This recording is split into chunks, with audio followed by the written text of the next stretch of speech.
প্রিয় দর্শক, আপনাদের সাথে আছি আমি তৌফিকুর রহমান তারেক। আজ আমি দেখতে যাচ্ছি রাজমণি পিরামিড। ঢাকা থেকে 25 কিলোমিটার দূরে নারায়ণগঞ্জ জেলা বরপায় অবস্থিত এই পিরামিড। প্রবেশের জন্য 150 টাকার টিকিট কাটতে হবে। তবে এক টিকিটে দুটি জায়গা দেখতে পারবো। পিরামিডের পর আমরা তাজমহলও দেখতে পারবো। শুরুতেই চোখে পড়ল সুন্দর সুন্দর সারিবদ্ধ সবুজ গাছ ও নানান ফুলের সমারোহ। গেটে স্বাগত জানাতে হাতে মালা নিয়ে দাঁড়িয়ে আছে মূর্তি। আর একটু সামনে গেলে আমরা দেখতে পারবো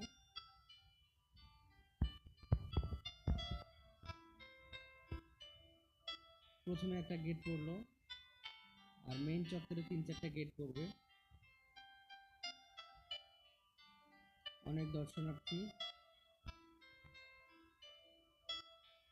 মালা নিয়ে দাঁড়িয়ে আছে মূর্তি।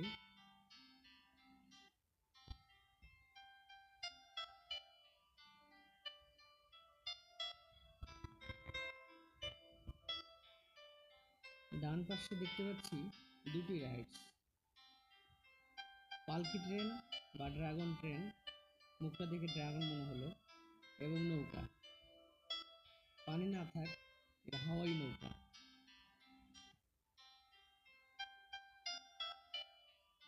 চড়তে হলে প্রতিটি রাইডস এর জন্য দিতে হবে 50 টাকা।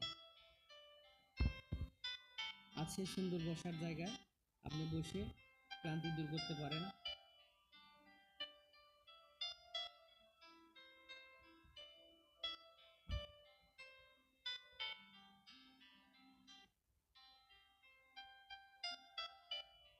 কাছে গিয়ে দেখার চেষ্টা করছি।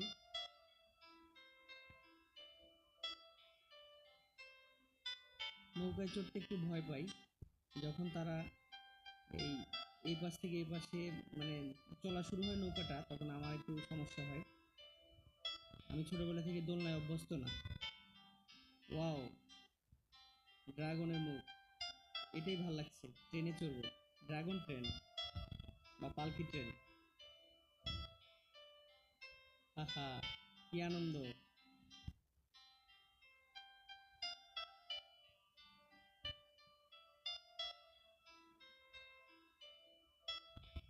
এবার আমরা দেখতে পাচ্ছি 122 বছরের পুরাতন গাড়ি। গাড়িগুলো অযত্ন আর অবহেলায় ভঙ্গুর দশা। কর্তৃপক্ষের কাছে শুনতে পেলাম এগুলো গাড়িতে আগে অনেক ছবির শুটিং হয়েছে।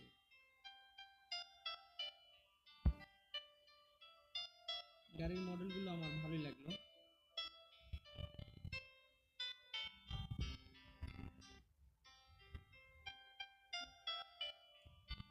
এবারে দেখতে এসেছি ক্ষুদিরামের ফাঁসির মঞ্চ।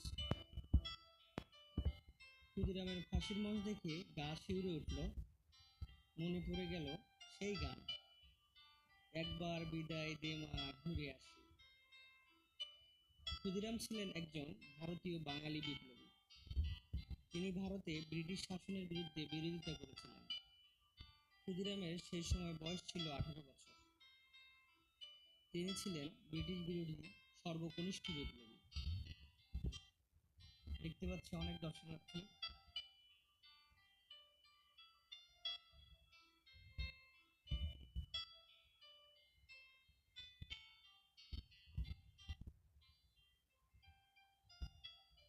এবার দেখব রাজমণি ফিল্ম সিটি।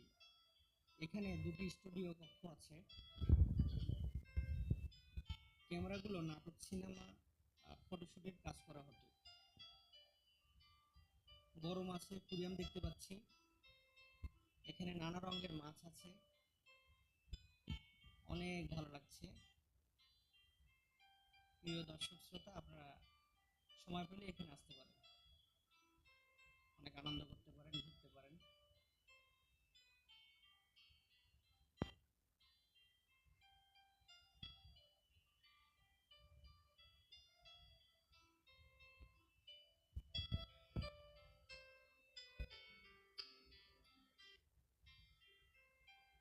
আমি এখন পিরামিড দেখব। ভিতরে প্রবেশ করছি, নিচের দিকে সিঁড়ি, বেশ অন্ধকার। এখানে মৃতদের মমি দেখতে পাচ্ছি, খানিকটা ভয় পাচ্ছি। আপনারা ভয় পাবেন না। আমার হাতে টর্চ লাইটের সাহায্যে স্পষ্ট দেখা যাচ্ছে।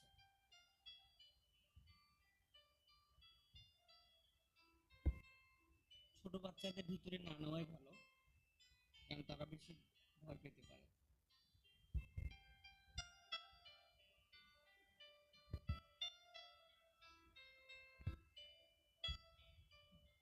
পাশে আছে রাজা রানীদের পোশাক, দেখতে পাচ্ছি অলংকার, তাদের ব্যবহৃত আসবাবপত্র।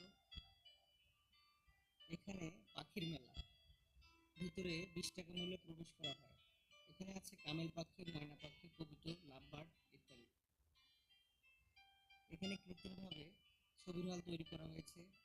ভিতরে আছে আদালত, পাশে আছে রাজপ্রাসাদ।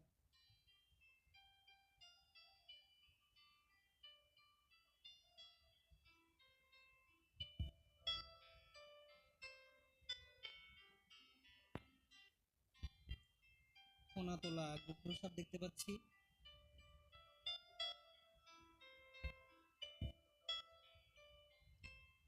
আসামিদের কাঠগড়া। উনি যে ছবিগুলো তৈরি করেছিলেন, এই ছবির নাম